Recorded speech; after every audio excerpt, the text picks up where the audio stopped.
And we are live. Hello, everybody. It's TechMan Joe again, and today I am super honored to be with one of the more intelligent and talented people I've ever met, as well as an incredible animator. That's what I keep telling everybody, and no one seems to believe me. Eventually, we all buy it, Aaron. It works. We have portfolio reviews with concept design with our animation wizard, Aaron Blaise. Hi, we're going to go over a few things. Aaron, a quick hello. If you wanna say something, say hi. Hi. It's great to be here. Thank you. You know, this partnership that we've had with Wacom, you and I, and over the last year or so getting together has been really great. I love doing this kind of stuff, and I've been really looking forward to today. This is going to be fun. Yep. Keeping it real, keep it honest, and keep engaged. So for all of you guys who are joining us and attending this hangout with us, please throw questions at Aaron. This is an opportunity you don't get every day. Aaron has done animations at the highest level. I mean, with a list of stories from Disney. His own, you directed Brother Bear, which is still one of my favorite stories told in animation. I love that movie. But yes, get engaged. Throw the answers or throw the questions over the fence to us. This is an opportunity to find out about the do's and don'ts of portfolio creation. And like I said, this will live on. So if you join us later on, or if you have to drop out, you can always find it again on YouTube. Aside from that, we're going to talk about where to show your work, how to show your work. I want to talk about making it findable, and then we'll go over some, those are the kind of generalist approach, and then 4 reviews that Aaron has picked from our list of submissions. Yeah. And yeah, Aaron, give us, for this audience, since it's a new audience for everybody, Sure. Tell us a little bit more about who you is and where you came from, and Okay. Well, I started out wanting to be an illustrator. I went to the Ringling College of Art and Design, or it's Ringling College of Art now, I guess. I can't remember. They've changed their name. But anyway, that's where I went. I went there from 1986 to 1989, where I got a certificate in illustration. During that time, it wasn't a 4-year school, so they weren't giving out degrees, and so I never got a degree. I still don't have one.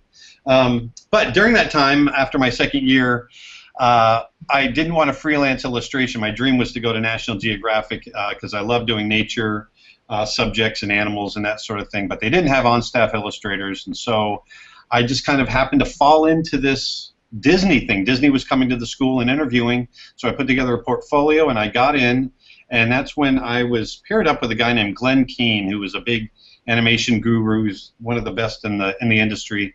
And he lit that fire in me, this love of animation, and that was, oh my gosh, 26 years ago. And so ever since then, I've just had this passion for animation and the entertainment industry, and obviously it's grown over the years into this digital world that we've got now. And so, almost anything you can imagine, you can create visually. And so it's just been, from an artist standpoint, from my point of view, it's been an exciting and fun career. I've worked on, during the 90s, I worked on some of the greatest animated pictures with Lion King and Beauty and the Beast, Pocahontas, Mulan, Aladdin, and now we're in this digital age now, and I find, I still feel like a kid in a candy store, having fun with all these new ways of expressing my visual language. So it's a lot of fun.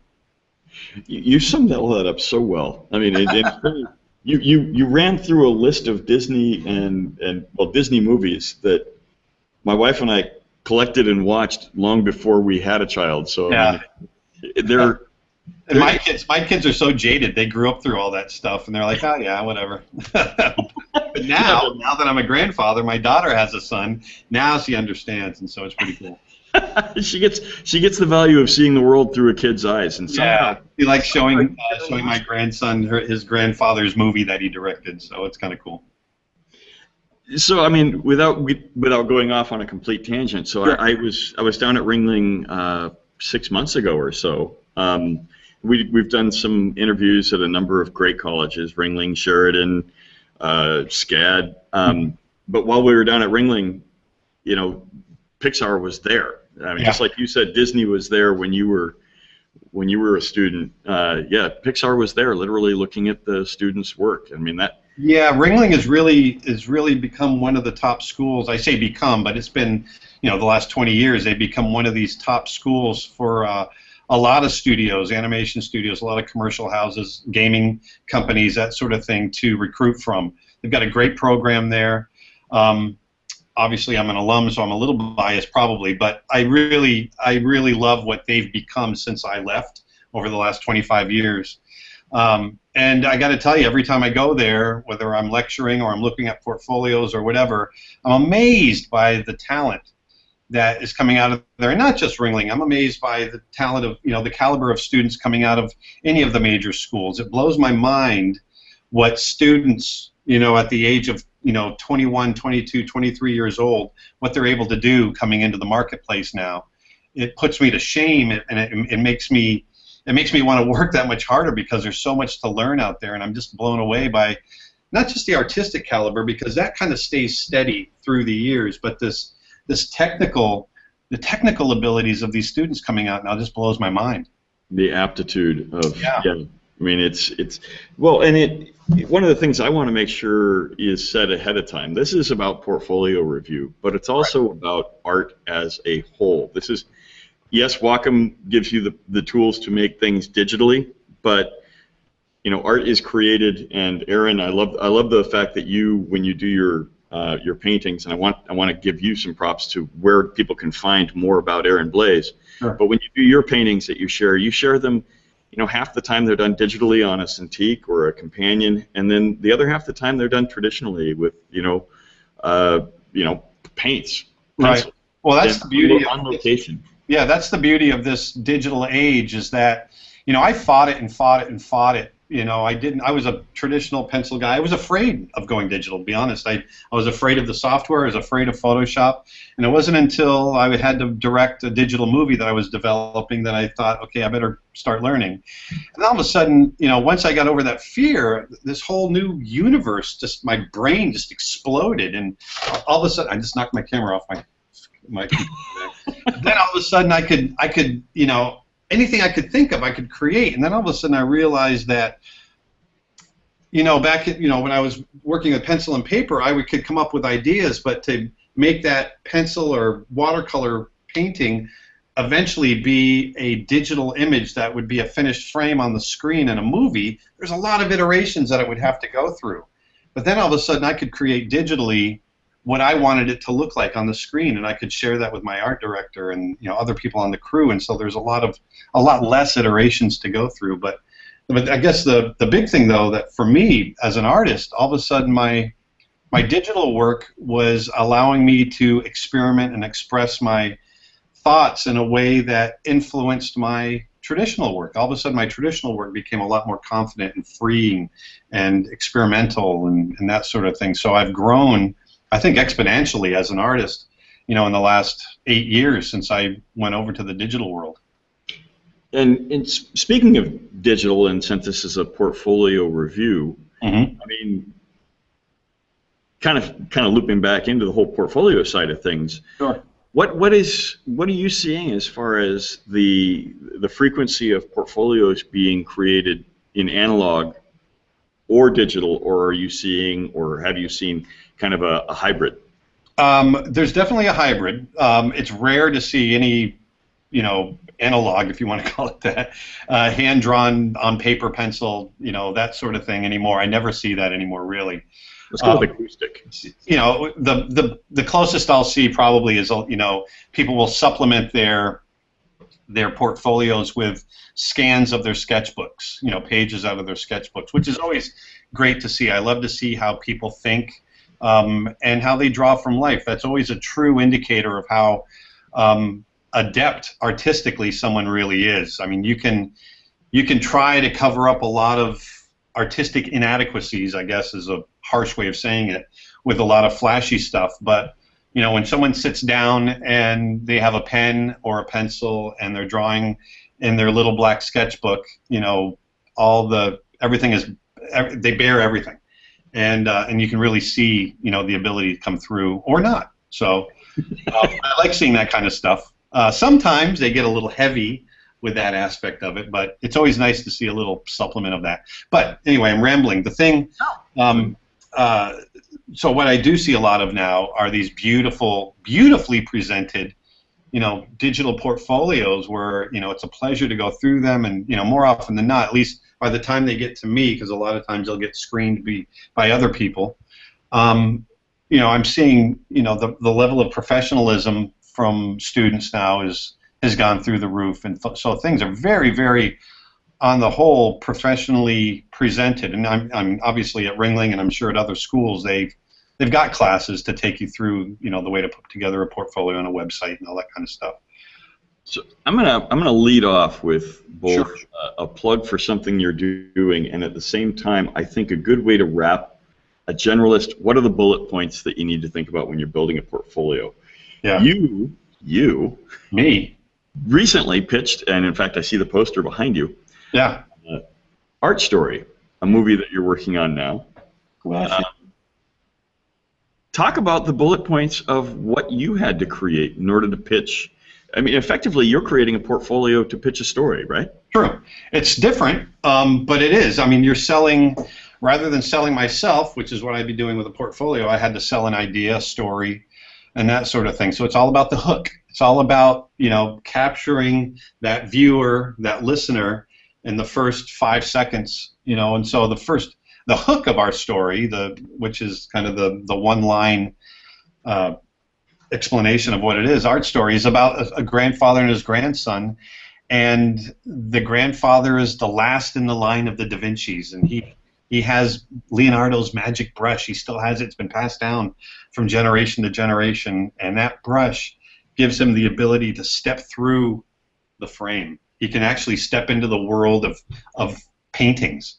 And so the story is about this young boy and his grandfather who don't really have a relationship. They haven't grown up together, and they're kind of at odds. Well, they go into this one painting, and it gets bumped when they go in, and it falls onto the floor face down, so they become stuck in this world, and they kind of have to travel through the world of paintings in order to find their way out. And it's not a story about art. It's a story about a grandfather and his grandson. It's kind of a love story where they kind of discover each other and get that grandparent-grandson relationship going again. But the vehicle is, they're going through Monets and Picassos and Van Goghs and all these incredible worlds.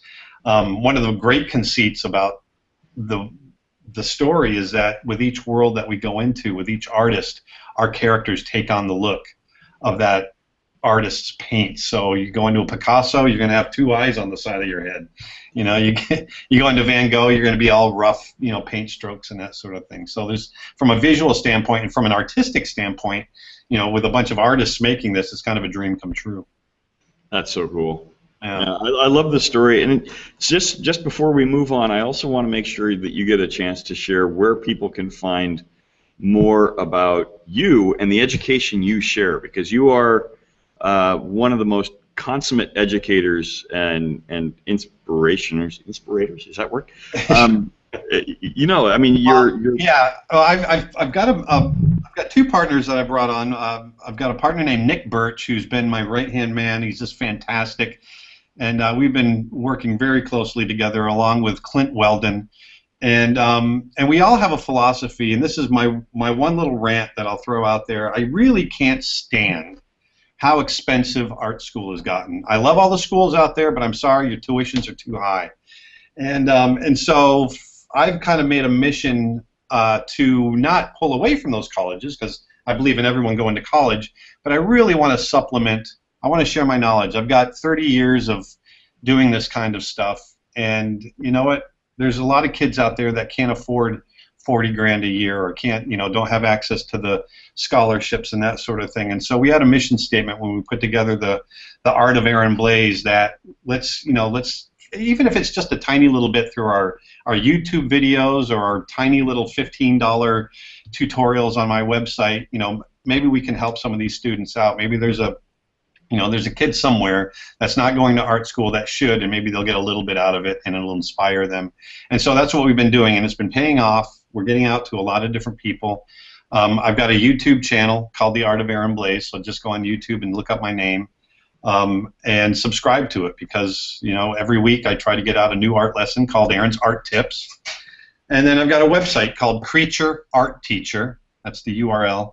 It's the art of Aaron Blaise, and there you'll see a lot of my animal art, my visual development work.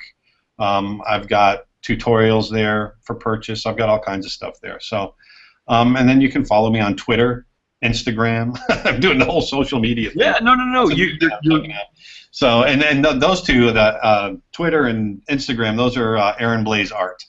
So yeah, so I'm out there, and these lessons, the Aaron's Art Tips and all that, it's all free for the taking. Just get in there, and like I said, every week it's, I might talk about animation, another week I might talk about composition, another week I'll talk about color, whatever. It's completely random, and hopefully it'll, it's a shotgun blast to the audience, and hopefully, a couple of the little BBs will hit somebody.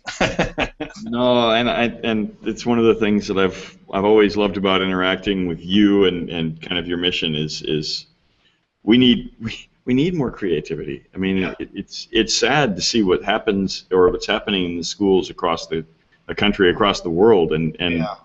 Losing art programs. I mean, even my boy has. And I don't mean to go off on a complete tangent, but their school has art classes once a month. Oh my gosh! By parent volunteers. Yeah, that's incredible. And and so many people just don't understand that art is not a hobby. It doesn't have to be a hobby. It's been my career for the last, like I said, 30 years, and it's been a good career. And I've been able to travel the world and raise a family and all that kind of stuff, and you can change lives, and Well, and they're just starting to really understand the power of being able to visualize. Yeah. And share that visualization, and the ability to communicate that way is so much more effective. Yeah. And hopefully this shakes things to the core, but right now it's just I'm just seeing it kind of filter into the corporate world. Yeah. I want to see it filter back down into the schools, because they need to keep the kids able to do that, or we're not going to have that ability in the future. It's kind of sad. I agree. It becomes a very flat, one-dimensional world after a while. And you know what? Like I said, I'm 46. I've been doing this a long time, and I still, aside from what we give to the world, drawing and painting is just fun for me. I just love doing it. And everybody does, and we lose track of that because we get wrapped up in the life. The world is too much with us. That's the one thing I want to stress today, is that if you don't love, and I'm looking at I've looked at some great portfolios, and these people obviously love what they do, but if you don't love this industry, if you don't get up in the morning thinking I can't wait to start and create, then you might want to rethink what you're doing, because it's a tough industry. But if you absolutely love it, which I think everyone here that's listening does, then it's a great ride. And it's the old adage: if you love what you do, you'll never work a day in your life. And I haven't. It's fantastic. So you shared all of the places where people can find you, and kind of trying to track back where are the places people should be thinking to put their content, their portfolios. We'll get to what those portfolios actually mean, and possibly where it is dictates a little bit of what it is. But where are the places that you're suggesting people right now, or that you've seen some kind of headway in? Well, I mean, I'm seeing people put together some incredible, their own personal websites, and that for me, as a guy that's been in the studio world, in the big studio world, that's all you really need as far as what I'm. Like, once again, this is my view.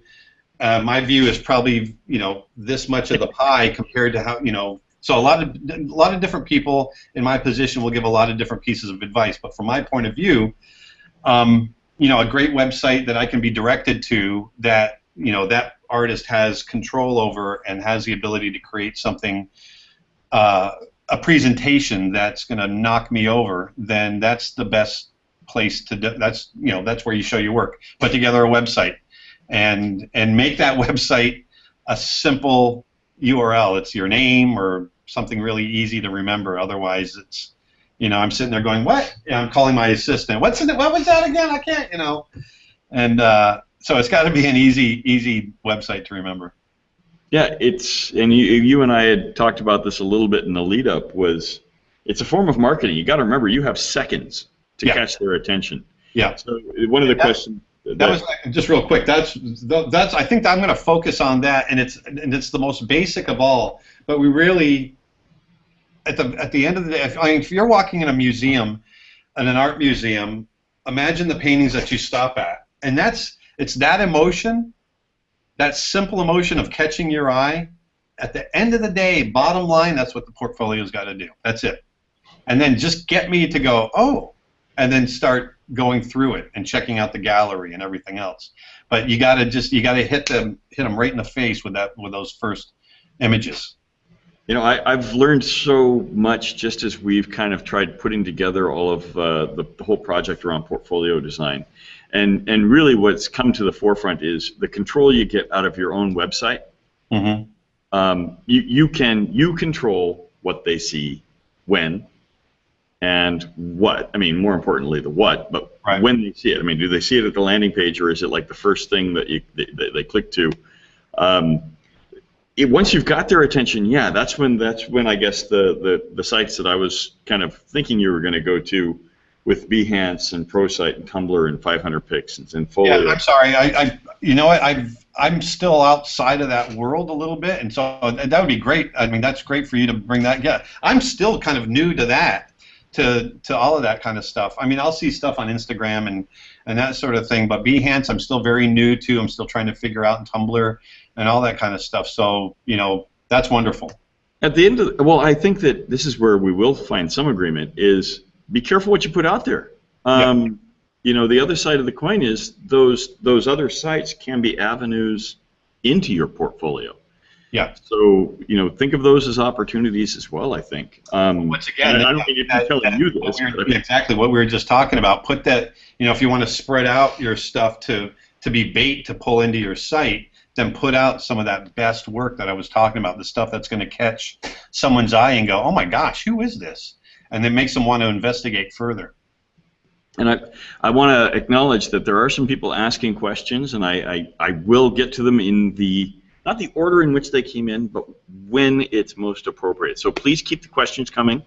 We're just now kind of getting into the where to share your portfolios. Mm-hmm. I definitely want to start thinking about, you know, also those things that kind of extend your portfolio, like LinkedIn. Mm-hmm. You know, if you're coming out of college, or you're working on getting into the professional market, have you worked at all with LinkedIn or in your searches, Aaron? You know, once again, LinkedIn is one of those things. You know, I'm just gonna cut through it all. You know, all of those that we're talking about are great resources. LinkedIn, I've used it to check up on this person or that person, see where they've worked in the past, if they've got a past career, that sort of thing. But it really does come down to, I want to get to the work. I just want to get to, you know, if they've got that website, I want to get to the work and look at it, because if it's not something that catches my eye, if it's not something that I think is going to benefit the crew or the picture that I'm working on, that I'm going to move on. Because once again, time is limited. And you know, when I was on the review board at Disney, and I was on the review board for 20 plus years, we would get a body of, you know, 30, sometimes 50 portfolios, and that's after they were all screened. We would get hundreds and hundreds of portfolios that would be sent in each month, and they would be pre-screened, and then we'd have an hour and a half lunch where we had to go through and discuss 50 portfolios. And now, granted, we tried to take that time before lunch to run into the room and quickly look at everything, but that's the key. We had to quickly look at stuff and then move on. So. You know, what's happening, I think, and this is happening to our portfolio hangout, is that, you know, I'm looking at, you know, I had listed out where to show your work and then how to show your work, and it's seeming much more critical that it's how to show your work should really be discussed first. The importance. Yeah, because once again, yeah, because I think I'm going to come at from my point of view, which is how I looked at stuff from a big studio standpoint, whether it was with Digital Domain or Disney. It was all about, I wasn't going out trying to find, I wasn't going to Tumblr or Behance or anything like that it was people coming to us saying, hey, we want to work for you, and so I was being directed. And so that's the viewpoint I'm going to give you today is, hey, you've come to me, and you've submitted a portfolio. Now I'm going to tell you how I'm going to, I'll give advice on, first of all, how I look at it, which is going to be quick, and so you want to make that first impression, and then once you've got my attention and I'm looking at it, then, we can go through how it's laid out and that sort of thing, if that makes sense. Absolutely. I mean, I think that there's, I'm trying to think of how best to ask it. What gives it that eye-catchingness? And I mean, the problem I'm having articulating it is understanding the fact that we're talking about portfolios as a grand topic.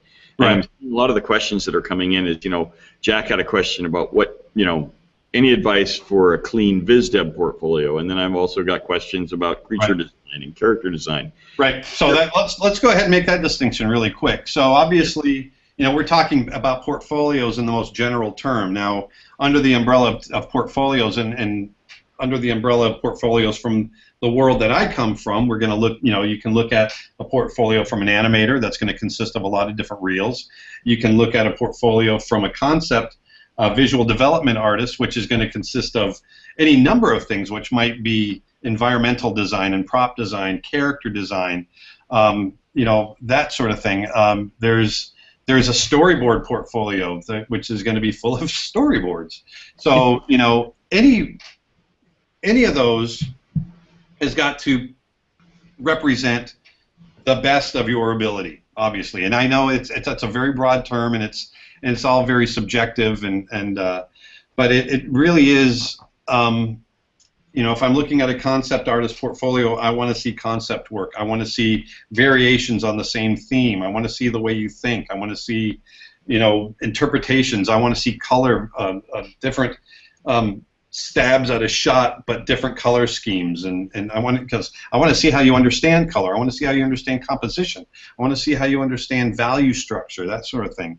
From a character design standpoint, I want to see not just good character design, which is, once again, a very broad term, but I want to see sometimes, multiple styles, because if you're going to come into a studio and you want to be a character designer, and let me back up too real quick. A lot of artists I've seen in the past want to be a visual development artist, and a lot of times what that means is they can just do whatever they want. I can just create stuff and give it to the film, and in at one time it may have been like that, but it's really not that way. And the visual development artists have to be some of the best artists on the team, because now going back to the character design and also encompassing environment design, you've got to be able to change your styles. You've got to be able to go from movie to movie to movie, especially if you're going to a studio like Pixar or Disney or DreamWorks.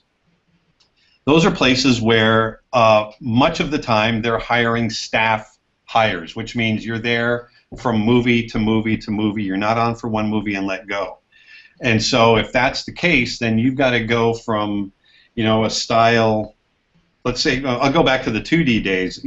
Aladdin was very distinct, and then we went, then right soon after that it was The Lion King. Two completely different styles, but all the same artists. And so that ability to interpret a design conceit from an art director and then regurgitate a whole bunch of different variations on that is a huge deal. And so I look for those types of variations, whether it's character design, concept work, environmental, that sort of thing. So blah, blah, blah, blah, blah. No. I'm trying to kind of assess and bring it down to granules, which is sure. I hear pick what it is that you're going to focus on for your portfolio. Right. And great breadth and depth in that. Right.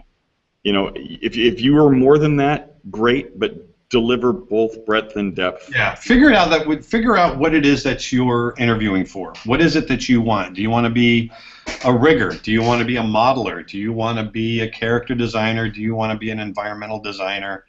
And so a lot of things that I see in portfolios, especially now because students are coming out so generalized because they're taught everything. I mean, they've got rigging examples, and they've got modeling examples and animation and character design and blah, blah, blah, blah, blah, all the way down the line, and which is fantastic. So now all of a sudden you got these students that are coming out that, you know, they really can do anything. But then for me as a director or someone on the review board looking at these portfolios, my next question is going to be, oh my gosh, they're really good, but what do they want to do? I can't make a recommendation because I don't know what they want to do. So the more you can focus your portfolio, the better off you're going to be. So this kind of goes to one of the questions that we want to make sure we cover off on is the do's and don'ts. And I've learned in my 40-some years, without divulging too much, don't show people what you're capable of if you don't want to do it. You know, that's happened a lot, right? Yeah. Right. So I mean, and this is advice to the younger folks out there. Be careful what you not just wish for. Be careful what you offer up. Yeah. You know, showing this generalist ability, I think, is very good because what it does is it shows that you have an understanding of the process. And there's nothing worse than having someone come in that doesn't have an understanding of the process, or they don't care about the process, because it becomes, you know, at the end of the day, whether it's animation, gaming, whatever, we're a team. We're not one artist, we're 500 artists, and we're all working to create that one product and make it look like it was of one mind. And so you got to know the process, and you got to understand that, you know, what's coming down towards you, how that's created, and whatever you're doing to it, what you're doing to the person down below you. So that's fantastic. But beyond that, I want to know where you think you fit in and where you want to be and what you want to do now. What do you want to do 5 years from now? You know, those sort of things. So this kind of does go to one of the questions that we had kind of pre-canned, which I think answers a number of the questions that are coming in, which is, you know, you're showing your work, which is such a personal thing. Do you lead off with the powerful "this is who I am" work, and then let them find the rest, or, you know, because I mean, there's this whole be true to yourself, be true to the real person, right? But you also want to show that depth. Yeah, the depth comes second. Just to be honest, I mean, the way we look at portfolios, and I've been on several. You know, I was on the portfolio when I worked in Paris very shortly for Disney, just literally just for about a month or so. But while there, I did some review boards, and that was exactly the same as what we did in the States, and what we did at Digital Domain is exactly the same. And that is, you sit down and you go, okay, who am I looking at? Okay, there's so and so. Okay, that's John Smith. Okay, great. And what's he interviewing for? Okay, great. He wants to be an animator. Open it up. I want to see. First, now that I know what he's interviewing for, I want to see that work that's going to support what he is. You know, that's what everybody does. Because once again, it's, you know, they've got to be as efficient as possible. So the person looking at it just wants to know, okay, this guy's trying out for such and such. Let's see if he can do it. Boom, or she. And so it's, you know, visual development, character design. And so that first image that I see, if it's character design, I want to see a kick-butt character design. Something that's going to make me want to turn the page, because I can't tell you how many times I open it up and go, oh, and I turn the page and you know, and then it, literally, if it doesn't have me within 3 pages, and I know it's old school going pages, but I'm clicking on the mouse too. Right. If it doesn't have me after that third one, and I've got 30 more to look at, boom, it gets closed up and I move on. Yeah. So, you know, I have to ask this question because Mary Jane, who I think has a vested interest in this particular hangout, had a question specifically on topic, which was, would you suggest including, for instance, 3D models if it shows the translation of your VizDev work into 3D art? Yes, and I think if it's 3D models that you've done, that's fantastic, because now it's showing that you understand that graphic image that you're creating, how it translates into a three-dimensional object. So I can't tell you how many times I've seen great character designers in the flat world that once that design gets translated into the three-dimensional world, it just starts to fall apart. So yes, if you've got a flat design and you've got some three-dimensional representation of it, then that's always good to show, because more. That's the only, basically, other than if you're in Europe doing some 2D stuff, that's pretty much the only thing we're doing nowadays is the 3D world, and so more often than not. Well, actually, that kind of lends itself to a couple more of the questions, and it's good that we can answer these before we jump into the actual portfolios. Sure. Advice on, and I think this is going to carry through to a lot of the questions that are coming in, which is, all right, so you're applying, right? Yeah. You're putting your portfolio out there. What advice do you have for people who are actually, putting that out in front of people? How do you do it? What's the best way to get your portfolio in front of somebody that matters? Well, you've got to get, depending on wherever you're submitting to, whether it's the big studios, Pixar, Disney, DreamWorks, whatever, the gaming companies or anything like that. I recommend obviously going to their websites, finding their HR. Most of these studios on their websites have little subheaders for giving you information on where to submit portfolios and that sort of thing. To be honest with you, I'm rarely on that side of it because I'm always on the other side, so I'm not. You're on the receiving end. Yeah, just get it to the recruiting department.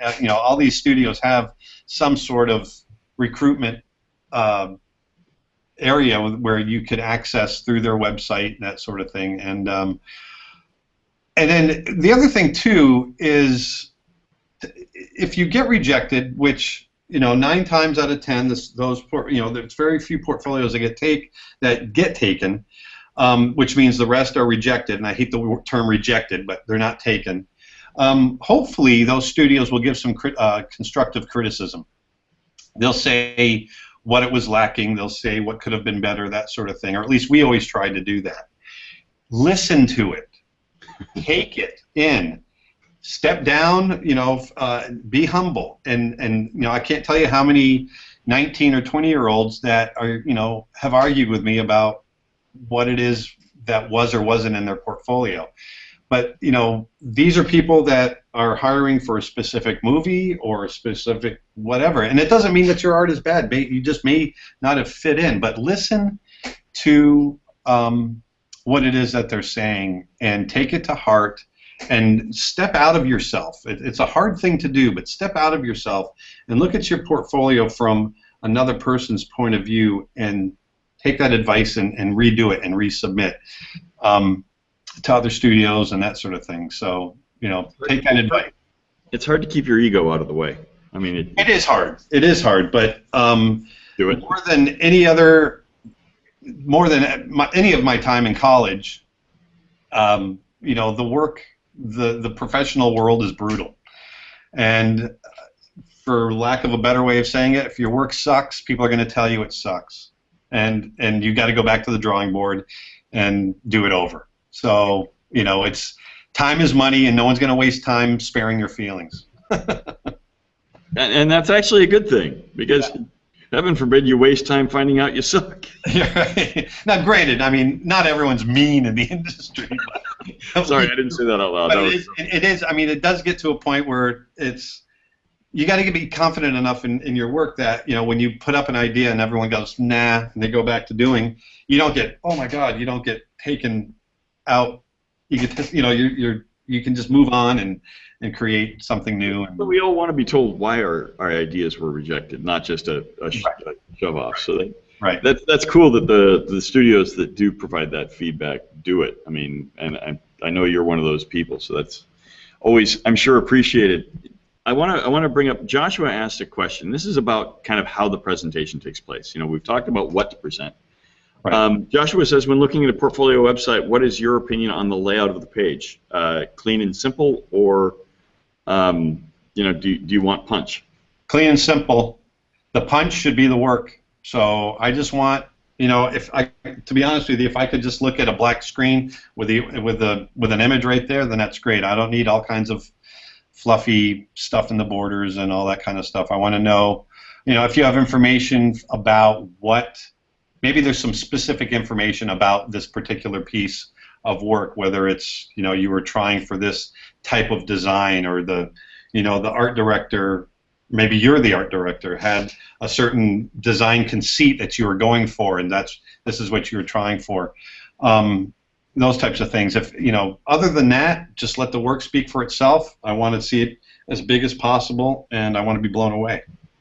And Anka asks, when submitting, what do you think a good animation portfolio should contain aside from 2 and 3D animations? Right. Well, it's an interesting thing, and I find animation portfolios nowadays, from an older guy that's been around for a while, that's gone through the transition from 2D to 3D. 10 years ago, if you told me that there's fantastic animators out there that do animation and just blow you away, that don't draw, I would have said you're crazy. And it took me a while to understand that nowadays with the advent of 3D animation, digital animation, that a lot of these artists now, they don't draw. And so I was so adamant about seeing great drawing portfolios for animators, even if they were 3D at one time, and that was my ignorance. So now it really does come down to just seeing the animation. If you have the ability to draw, if you have the ability to design and that sort of thing, then I definitely want to see that, because once again, at the end of the day, our industry is a visual medium. Our language is visual, and so when it comes to relaying ideas from whether it's me as a director to an animator or whatever, the more we can show it and the less we can talk about it, the better off we're going to be, which is one of the things that has really helped me as a director, also being an artist. I can go away, let's say it's a certain way I want a sequence to look, and I can go home and I can paint a couple of keys and say, here, this is what I was thinking, rather than trying to explain it. And the same goes for animation. If you're an animator, and if you have the ability to go away and quickly scribble out on paper thumbnails of how an action might happen in a scene, it's a really quick, great way of doing it. Now, granted, if you don't draw and you have the ability to really kind of pose something out quickly, then that's great too. So, but I think if you do have that drawing ability, and once again, because this is a visual medium, then you should definitely show that off. Although, your actual animation obviously should be the weight. So Nick asked a great question that kind of extends past just the basics, what should be in the portfolio. Would you recommend that you have more than portfolio, perhaps customized for particular positions or companies? I mean, that sounds like a lot of work, but I'm sure I think I know what's coming. Say it one more time. So would you recommend that you have more than one portfolio, perhaps customized for a particular position or company? Yes, absolutely. So once again, it goes back to what I was saying earlier. If let's say you are interested in multiple areas. You're a modeler, but you're also a rigger, and maybe you're an animator. Let's say you're all three, and you're not quite sure where you want to land. I would recommend putting together a portfolio for all three of them so that they're weighted in each discipline, because once again, going back to if it's kind of equal all the way across, then there's no way you can really get everything you need in any particular discipline. So if you want to submit for rigging, modeling, and animation, then submit 3 different portfolios, and those, more often than not, at least the way we always used to do it, each portfolio would go to the right person, the head of department, that would start looking at it and see if they're interested. And if they are, then it would go down to the next rung on the ladder. If that makes sense, the way I just explained it. Oh, absolutely. I mean, I can tell right now we're based on the conversation and the great questions that are coming in, we're probably going to run a little bit over. Like I said, anybody who's coming in or is hanging out, if you run out of time, this will be posted after the fact. So just anticipate. I'll go as long as you guys want me to go. Yeah, be careful what you offer. I'm here. But just know that if we run over, and we most likely will by a little bit, this will be posted for posterity and review.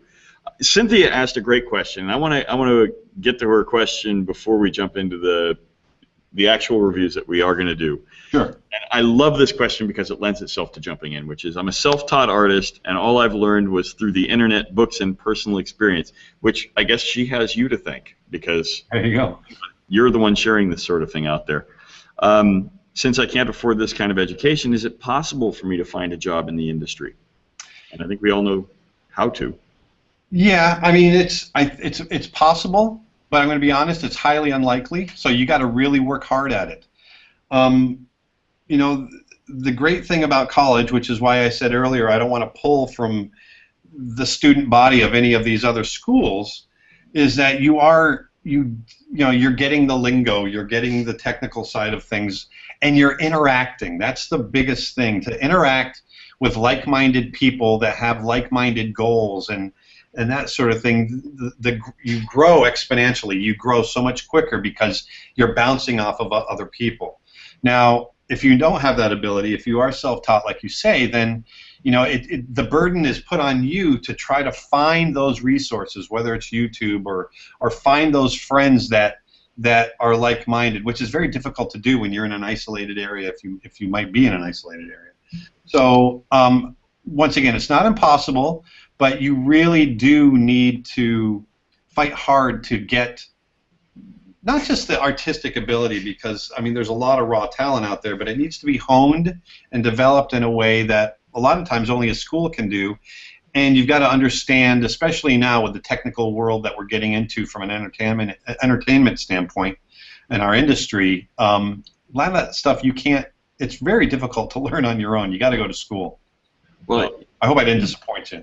You nailed one of the points that came across most clearly when I've been visiting the schools that I've been visiting, which is the value of the network that you enter when you're in a classroom environment that you don't necessarily have easily in the internet environment. And there are great schools out there that are reasonably priced. In fact, we went up to Capilano School, college up in Vancouver, BC, and it's effectively a community college, but one of the best art programs I've seen.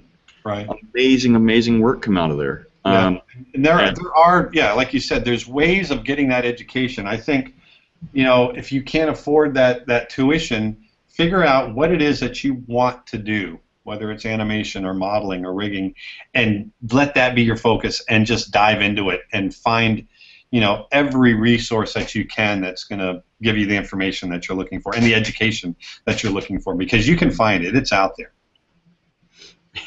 All right. And we will jump into the portfolios. Just one question Masha asked that I really like the question.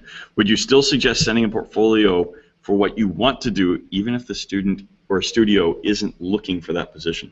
Yes, I absolutely would, because first of all, you might blow them away, and they might go, let's open a position, because that's actually happened. And second of all, they're not always going to be full. At some point, they're going to need somebody in whatever department. And so, definitely, that portfolio will be on record. And then also, the other option too is, submit for a position that might not be open. But if you're flexible and you have the ability to go into another department where they do have somebody, or where they do have an opening, then consider that. With the notion that maybe you can move over to the other department later on. So making sure they know what you want to do and that you have the ability. Exactly.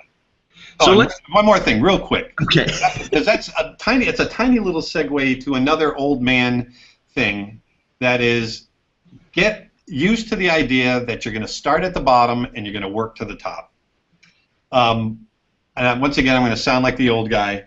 But one thing that I've noticed consistently across the board in the last 10 years, I call it the American Idol generation, which is people want to be supervising animators, they want to be directors, they want to be, they right away, and it just doesn't work that way. And so just accept the fact, if you're 20 or 21 years old, I don't care if you're a prodigy, you're going to start at the bottom, and you're going to work your way to the top, and you're going to do it through hard work. So that's my old man. And being a slightly older man, I can tell you that you don't always end up at the top. Yeah, exactly. So once again, it goes back to what I was saying earlier: do it because you love it. Absolutely. And you know, getting to hang with you and people like you, Aaron, is why I love my job. So this is I want to thank you again. Come on. Yeah. It's this is always such a blast. It is. Let's go ahead and jump in. We were going to jump through 4 artists. Yes. I am going to switch screens. You guys ready? Our first artist, unless I'm mistaken, is Mary Jane. There we go. There we go. See that? I see. Yes. Oh, right on. So our first artist is Mary Jane Whiting. One of the things I really loved about Mary Jane's portfolio is it had a very, very cool, if any of you are familiar with Mary Blair at Disney, it had kind of this Mary Blair feeling. I loved some of the graphic quality. I loved her design sense. It just really struck me. And if it made me want to turn the page and check the next one and check the next one. So I thought I would just kind of start clicking through and let's talk about it. So once again, right off the bat, this opening page, what I liked about it is it had a little bit of character design. It had some attitude examples on some characters. It had some little color key thumbnails, some value studies. It kind of gave me a sense that Mary Jane has this ability as a visual development artist to kind of bounce around, which is a good thing. So where am I going here? There we go. So going through, I love looking at these little color studies like this because it shows a person that, first of all, she's not getting caught up in detail. She's getting caught up in composition, color, value, that sort of thing, and they're strong. I know right where to look with each little piece, and I can easily see any of these developed into a larger piece. And it's really, I mean, yes, I have looked through these, but I'm trying to look at them through your eyes now, and I'm seeing a lot of the suggestions that you had recommended actually kind of present themselves here. And I love seeing one of the things. I like her character design too, because if you look at one of the things I'm always harping on in character design is not being even. Even character designs equal boredom, and so I really like how uneven and how interesting her designs are. Whether it's the big design of the coat against all the little details of her thin legs. This girl, I just find it very interesting, and I think she's an interesting character. And then I really liked. Actually, I thought that going from the drawn character on the left, the painted one, to the actual modeled colored character, I actually think it improved even more once it got into the model, which it tends to be kind of rare because things kind of get watered down as they go. But I really like this character a lot, and I can see that she can model. This room really struck me. I love her ability to create these value studies. And once again, one of the things on my Aaron's Art Tips, I talk about directing the eye.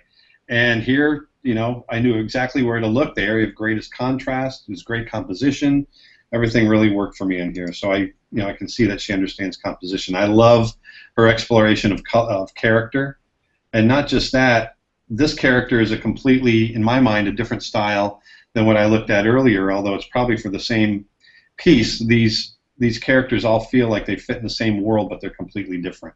So I really like that.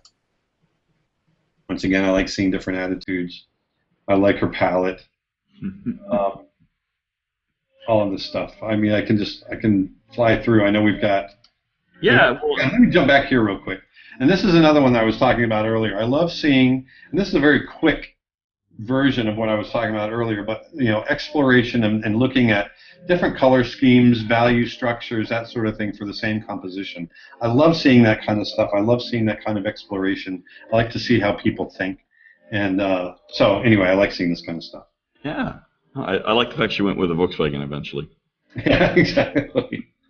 And once again, great character designs here. They're all the same style. Everything fits in the same universe, and I like the variety. One of the things, and I still struggle with it, myself, is putting together a group of characters in a film that are all of the same style, but are all completely different. And it's really hard. You know, I was doing a film called The Legend of Tembo, where unfortunately it didn't get made because the company we were working for went bankrupt. But, you know, we had a film that was full of elephants.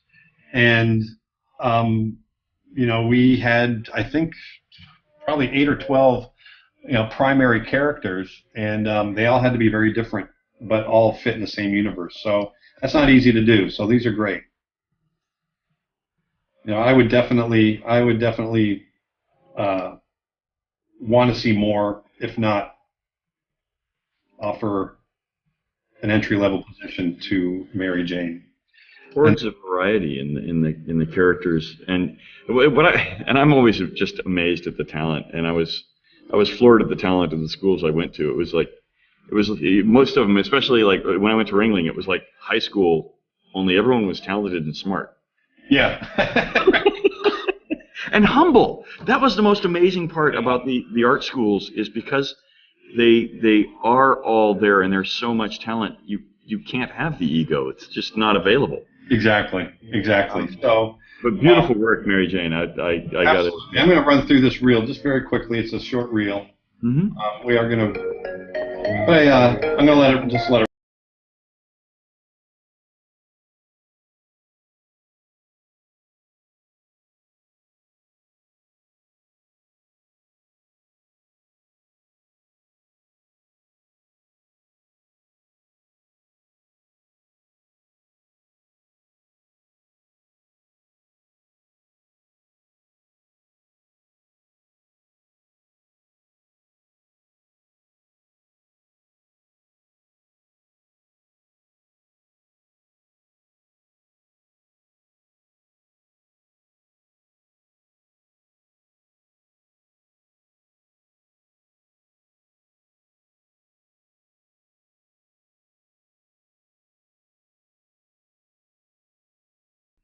Me, because it's all about me. Once again, beautiful portfolio. If I could give it any criticism, and I hate to use a critique, I'll say it that way. It's a better way of saying it. And that is, once again, as someone from a studio, if I was looking at that, I wouldn't know exactly what you were looking for. And even if you specified what it is that you're looking for, there's not enough of any one thing in there to get you through the door. So I would say, you know, figure out what it is that you want to go for. You definitely have the talent, you have the ability, you have the strength, you've got some beautiful work in there. And then just create more that's going to support what it is that you're looking for. I mean, they do hire generalists, but, you know, I would say, you know, just once again, just find that thing that you're looking for and do more of it. Breadth and depth. Yeah, exactly. And as far as the animation goes, you know, it's nice to see that kind of stuff. Your student, you know, very simple little tests. If you're submitting to one of the big studios, and if I wouldn't include, actually, I take that back. I like the excited and the embarrassed test, but the other stuff, I wouldn't put it in there. It's early stuff, I'm assuming, and when you were animating, and it's not really doing a lot for the portfolio other than just taking time away from the reel. So once again, going back to that, you know, putting just your very best stuff in there. If that's all you've got for animation, then I would just hold off and wait till you have more animation to put in there to submit for animation. And if you're submitting for something else, then, you know, you don't necessarily need it. So there you go. Great portfolio. Nice job, Mary Jane. Thank you for submitting too, and thank you all for the submissions that we got. It's been a pleasure to look through them. Absolutely. So I'm going to go to Isabella. Is Victor the next one? Was it Victor or was it Victor or Isabella? Whatever you want to do. Did I? No, I have Victor. Victor it is. Yep, Victor. I must have changed up the order. It's all good. You know what? I'm going to hang with you until you're done. All right, Victor. Victor. Here we go. So I really love Victor's portfolio because he really ticks me off that he's so young and he paints like this. First of all, this guy's good. What I love the presentation right off the bat. You know, when you go to that home page, you go to the gallery. It's a nice layout of a whole. You know, they're all decent size of a lot of just beautiful artwork that we're going to see in the website. So and then you know, once again, I love the simplicity. We're talking about, you know, how simple should you have it on the screen, and I like just the black field with these images sitting on them. I love, you know, Victor showing off different lighting situations, color situations, atmospheric situations, compositional situations, all that kind of stuff. He's got a distinct style without being stuck in a style, which I like. You know, he jumps from subject to subject in a great way. The only thing I would say negatively, and this isn't negative because it's actually, if this is your illustration portfolio and you're submitting it to, let's say you're trying to get a cover for a magazine, or you're trying to do a book or something like that, and you steer someone towards this portfolio, then I think it would be absolutely perfect because it shows your illustration abilities and that sort of thing. If this was a visual development portfolio, if you wanted to submit this to a studio, a gaming company, animation company, that sort of thing, I would say that these are great illustrations, but they don't showcase your ability to explore different environments, lighting situations, some of the stuff that I was talking about earlier with Mary Jane's portfolio and some stuff I was hitting on earlier. As a visual development artist, you're going to create concept work like this, which is great, but that's just the tip of the iceberg. You're really going to be doing a lot of environmental design. You're going to be doing exploring different lighting situations for the same environment and for different characters and that sort of thing. And so whether it's, you know, let's say it's this world right here with these characters, or let me go back. I want to stay on this. I'd love to see, you know, what other, you know, different environment in the same film might look like, or different characters, or different compositions, or whatever. But really exploring the world of one film in several different images. That's the kind of thing I would look for in a visual development portfolio. It's kind of a clunky way of saying it, but you know, like I said, these are all fantastic illustrations on their own, but any one of them could be expanded upon to represent a world, and that, you know, at the end of the day, that's what we're creating when we create our animated films or games, you know, to even more of a degree. You know, John Lasseter says it all the time. You know, when we make these movies, we're creating worlds. Toy Story is a world. A Bug's Life is a world. You know, Up was a world.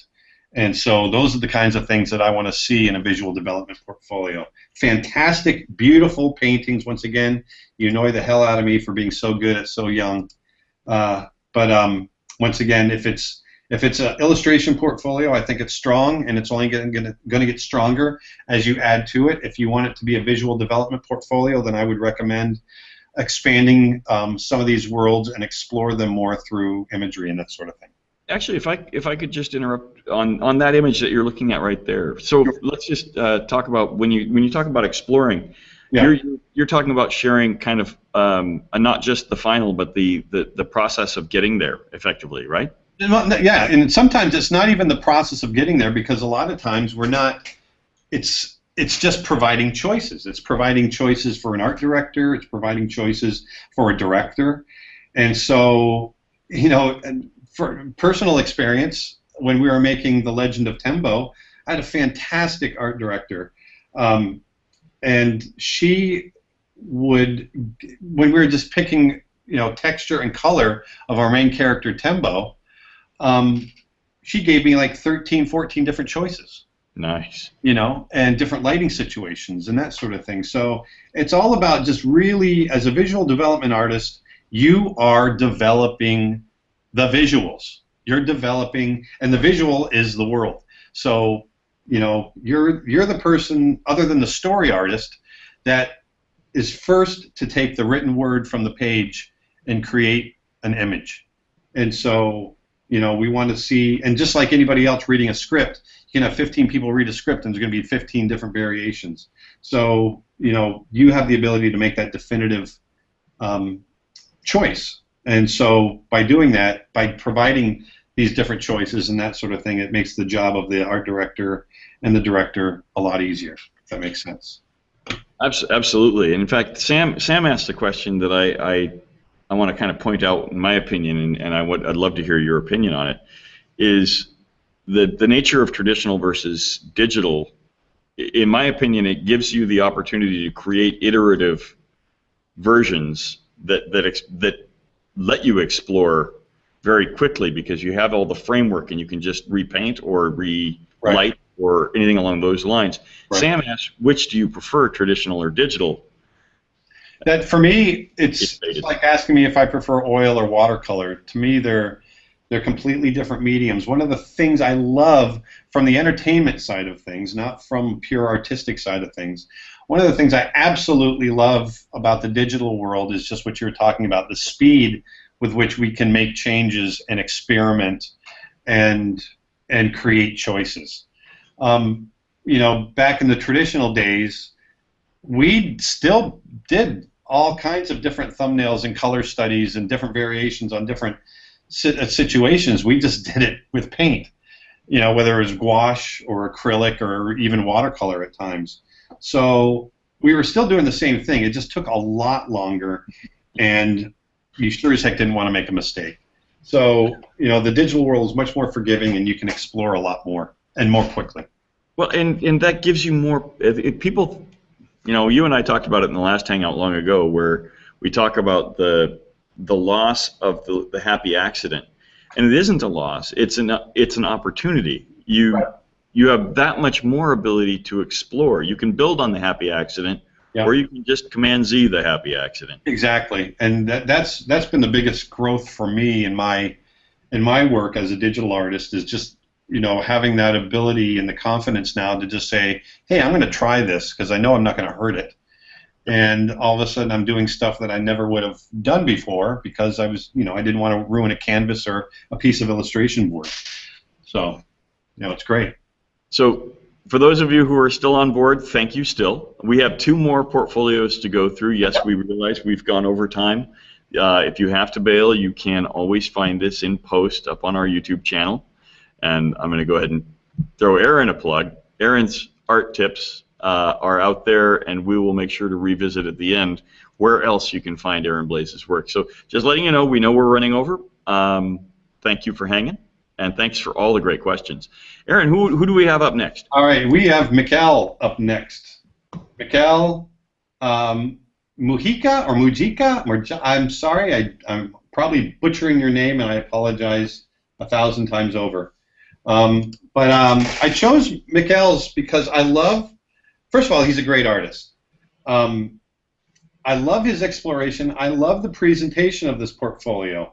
I love this little sidebar.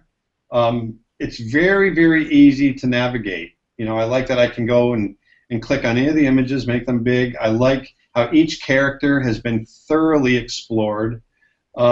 This stuff, see, if I was looking for a character designer, this is the kind of stuff I'm looking for. And the same goes for costume. You know, people come in and for the animated films that just do costumes, and this would cover, you know, something like that too. Look at the different costumes that he explored in the upper right. So I love this kind of stuff.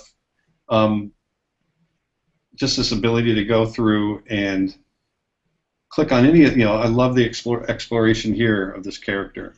I love the exploration of silhouette, how clean, how well presented everything is. This makes looking at portfolios an absolute pleasure. You know, I'm not searching for anything. I can just scroll through. Everything's well drawn, well explored. I love, you know, look at this. I'm assuming this is a mirror. Yeah, it's a mirror. And look at all the different explorations of frames and silhouette and that sort of thing that he did for this mirror. So I like seeing that, and it's all stylistically in the same universe, which is fantastic. And then I can go through right down the sidebar, and I can go through and look at all these other different characters that he's created. Look at all the different costume explorations here, different color schemes, different silhouettes down below. You know, this kind of stuff I really like looking at. I love that you have this really nice, well-presented border. It's not necessarily, but I think it's, you know, very professionally put forward and presented. So there you have it. It's just, you know, I love everything in here. That's the way it's presented. Now, if I was coming through to give critique, which I'm going to start doing now, I would, you know, once again, going back to putting only your best stuff forward. This is a great character and how it's presented and that sort of thing. As far as a clear design, I don't know that it's the clearest design compared to the ones that we were looking at earlier, and it took me out just a little bit. You know, and looking at the face on this character, I get a little bit lost in the glasses, and you know, there's a lot going on, and so it's a little hard to see expression and that sort of thing. So I would just watch out about, you know, making sure that you put just your best stuff forward. Like I said, it's very well presented, but I think you have stronger stuff in there. You know, going once again, I like that you're showing that you can draw, but you've also got your character modeled and painted and colored and all that kind of stuff in here. So that's good. And you know, these zero poses are always nice, but as a director, you know, I would love to be, if you have the ability to do it, I want to see attitude. I want to see strong character designs. Or not just designs, but character poses. You know, these zero, you know, the however you want to call them, the zero poses for these. What's that? The blank stares? Yeah. You know, it's great. It shows proportion and everything, but I want to see attitude. I want to see that you understand attitude. Going from, you know, this closed mouth here to an open mouth, okay, I can see that, you know, he can open his mouth, but it's not showing me any more than that, other than, you know, you've been able to rig his jaw. So if you have the ability to, like I said, push some of these character attitudes, then that's always, you know, well looked upon. Excellent. And then once again, this might be a still from the piece that you're creating. It's not your strongest. Compositionally, it's a little bit lacking, and if you don't, you know, I personally would not have put this in here. I know it's probably from your student film, but it doesn't showcase your work as strongly as you could. So I would leave it out. Once again, it's the old adage: less can sometimes be more, and you definitely have enough stuff to look at in here. So that's just my little piece of advice. You know, self-caricature, that's great. I love all that. It's fun. Random characters, I like seeing that kind of stuff to see how you think. Hipsters are fun. Oh, that's your opinion. Ouch. I love the drawings, though. They're fun to draw, if nothing else. Look at that. Exactly. I remember going through here, you know, once again, I like that you're showing, you know, other work that you've done. It's fantastic. And it's stylistically very different. I don't know that it's as strong as the other stuff you had in there. So I probably would have left this out, although I like seeing the variety. So.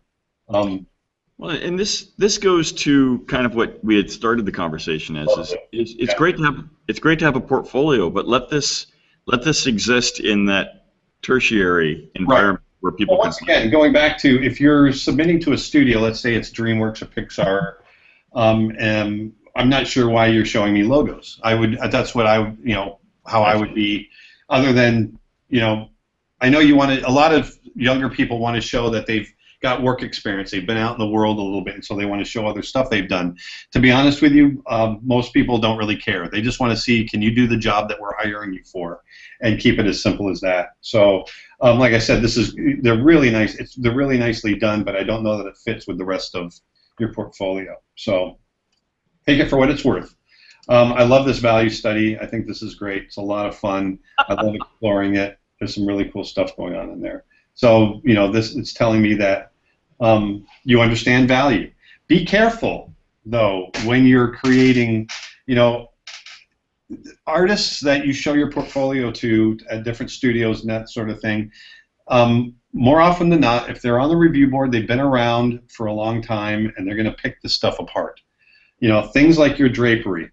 Don't make up your drapery. And I can see that you've made it up. Really, you know, take the time to observe, and, you know, you're creating a real world, so create, you know, go to reality and pull from that sort of thing. That's just, once again, me being critical and giving you advice. But you know, that sort of thing will be picked out. Value structure-wise, and the way it works abstractly from that standpoint in the composition, it's great. But when someone sits down that's going to be, you know, a layout artist or something like that, they're going to pick that apart. So there you go. Yeah, that one caught me off guard. I didn't see that one coming, but once you pointed it out, it's like, I totally get it. So anyway, and once again, it's I want to go back to it. You obviously you can draw, you can render, you can paint. They're fantastic stuff. So, you know, don't be afraid to take that extra time to, you know, set something up. Set up a sheet and look at how those folds fall before you start to put them in there. Okay? Takes just a little bit of time, but it'll be worth it in the end. Amazing work. It's fantastic work. I love these in here. I love your style. I love the composition. I love the idea of it all. I just love it. I really like this one. I like the palette also. Mm-hmm. Just the color contrast that was. Yeah, and some more fun characters. Anyway, you know, I picked this one out because I love the presentation. I really like the work. I think you've got, but I also, you know, I saw enough in there that I could give you some advice. And you know, if I was going through and just praising everybody on everything, then we wouldn't really learn anything. So, you know, Mikkel, I think your work is fantastic, and thanks for, you know, letting me pick on you a little bit. But you know, you've got a bright future. So great work, man. Woo! And then I think our last one is Isabella. Isabella? Okay. And you know, I'm while you transition over, I want to thank everybody yet again, both for being here and for the submissions. These are what a joy to go through. Yeah. One of the reasons I picked Isabella is, and a lot of you will see, Isabella is really good at everything, like a lot of these artists are.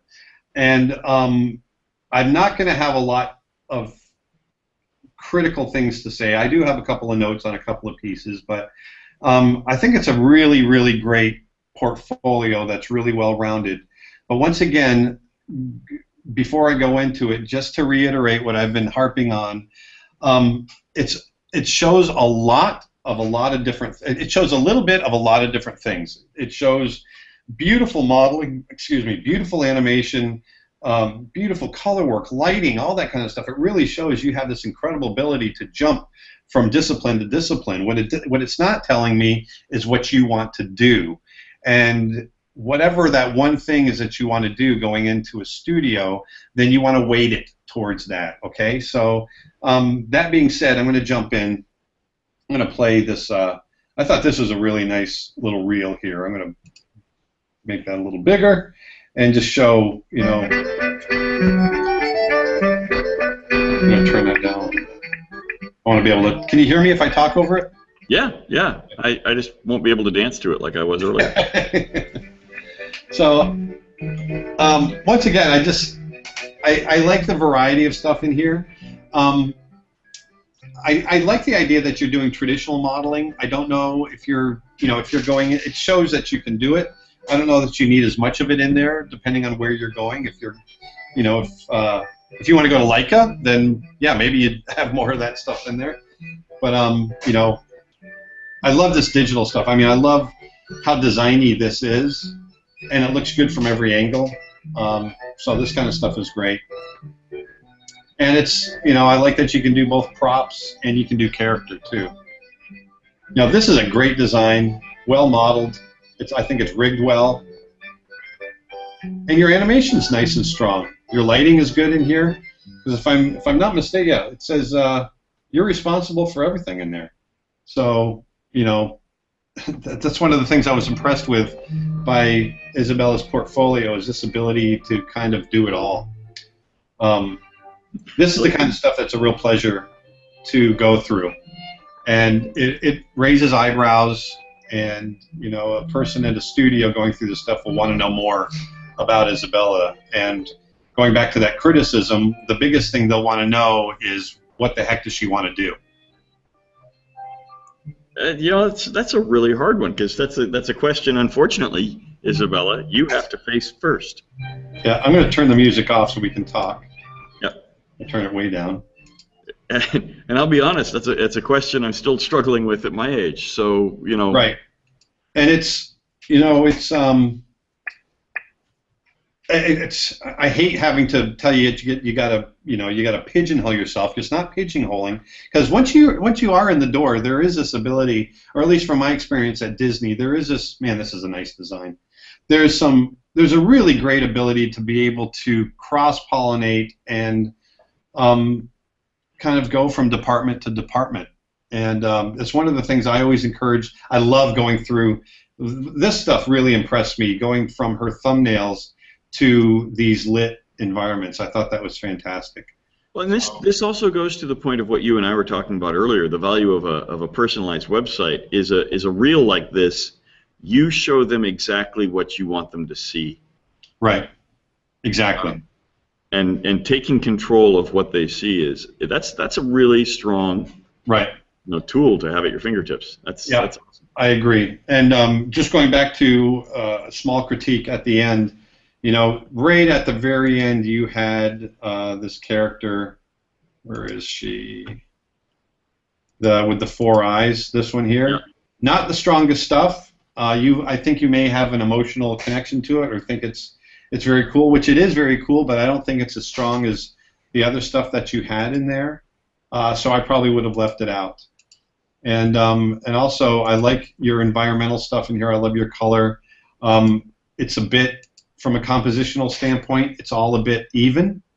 So I would, maybe look at recomposing some of it here and there without, I don't want to get into a full-on critique of each piece, but in a broad sense, I feel it's a little bit even, and I think someone looking at the portfolio might feel the same, and therefore, if you don't have the ability to change it, I would hold off on maybe not including it, or put both of them on a small page together or something like that, where it's not going to make as big of an impact.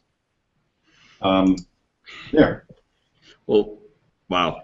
All right, so some absolutely ridiculous talent. I'm completely impressed. I really, really love everything that I went through. There's a lot of people that I looked at that we didn't include today that I thought were great. I just want to let you all know that if I didn't review your portfolio, it didn't mean that I didn't like it. I just there were some portfolios here that I felt showed a nice variety, and I was able to critique a little bit. So for the ones that I did critique, thank you for allowing us to kind of put you out there and and pull it apart a little bit. And like I said, for those that I didn't critique, I still, once again, there's some great portfolios in there. Well, and in your defense, Aaron, I mean, the objective of this was to review and discuss the strengths and to-dos and not to-dos of portfolios, and obviously, redundant styles or redundant issues wouldn't need to be expressed. Right. So once again, just to summarize and reiterate, it all comes down to impact. So that's number one. When I first look at that portfolio, whether I'm pulling it up as a website or I'm opening it up as a book, know what it is that you're going for, and make sure that those first images support what it is that you're going for. You want to wow me or whoever it is that's looking at your portfolio. And then from that point on, support that. Whatever images you have following that, make them just as good, if not almost as good, and really wow the viewer. And then, secondly, know what it is that what you're going, the job that you're interviewing for, and really support that. And that's, that's the most basic. Oh, and also make it, make the websites. That was another thing I chose. The websites that I picked, they're very, very easy to navigate, and make them, make those websites easy to navigate. And when I go into a gallery, I want the gallery to show off that work. I don't want to have to click on a bigger image and all that kind of stuff. Just let it come up, and it's all about efficiency and being able to get through a viewing quickly. Well, Aaron, I think that we've done exactly what we said we'd do, which is go over. By But a at lot. the same time, you know, I think it got to showcase the art that was submitted, and I thank you for your time. I'd love for you to hop back on for just a moment of FaceTime, because I want for you to tell people once again where they can find more, you know, insightful information that you've provided for free or very, very little cost to help people move forward. And also, it's a moment to say thanks to our audience who stayed on for so long. Yeah, well, once again, if you did stay on for this long and you've been listening to me ramble, thank you. Anyone that listens to me for this long, I usually get tuned. My kids tune me out, my girlfriend tunes me out, everyone tunes me out, so thank you. But if you want to see more of my stuff, that sort of thing, my website is creatureartteacher.com. And it's just like it sounds, creatureartteacher.com. It's the art of Aaron Blaise. And but you can also, and then the other big place to check is YouTube. And it's my page. It's the art. Once again, it's the art of Aaron Blaise. And on there I have, there you go. There's my website. And on there we have on the YouTube channel, I've got Aaron's art tips, which is a whole. I've been doing it for about a year now, so I think I've got over 30 or 40 different tips in there, and they range in time from 6 or 7 minutes on up to 20 or 25 minutes, depending on what it is that I'm teaching that day. And then I've also got speed paints. I've got a time-lapse videos of me doing Photoshop paintings and that sort of thing. So I pick up on some information there. So, and once again, Twitter, Instagram, it's Aaron Blaise Art. You can find me there. Well, I think that we need to call it a wrap, only a half an hour after the fact. But it was, as always, Aaron, it's such a pleasure to hang with you and insightful. Even though I'm not out there trying to pitch myself, it's good for me to be able to extend these same sorts of tidbits of information and insights to the artists that I'm always interacting with. So, well, I thank you, and I'm sure that I'm already seeing some thanks come in. I thank you guys too. I mean, this connection that I've been able to make with you guys over the last year has been fantastic. You guys have really enabled me, provided the ability for me to get out and get my voice out to a lot of people. You've been very supportive to both Nick and I, and we really appreciate it. And once again, if someone's looking for some, I'm going to throw this plug out there. Nick Birch, who is my business partner and my web designer. So any of you artists out there that are looking to put together a nice website, Nick Birch is your man. So. And he educates in portfolio creation and design as well. Yes. So. Yeah, he was a really great. He taught portfolio at Ringling, and he and I have become great friends, business partners, and he's been invaluable. He's been fantastic, great supporter. And Nick, thank you. I'm just going to go ahead and say it out there too. Thank you all for joining us. Aaron, as always, thank you so much. I will be in touch, I'm sure, very shortly as well. All right. But all of you, thank you so much. Okay. Bye-bye. Bye.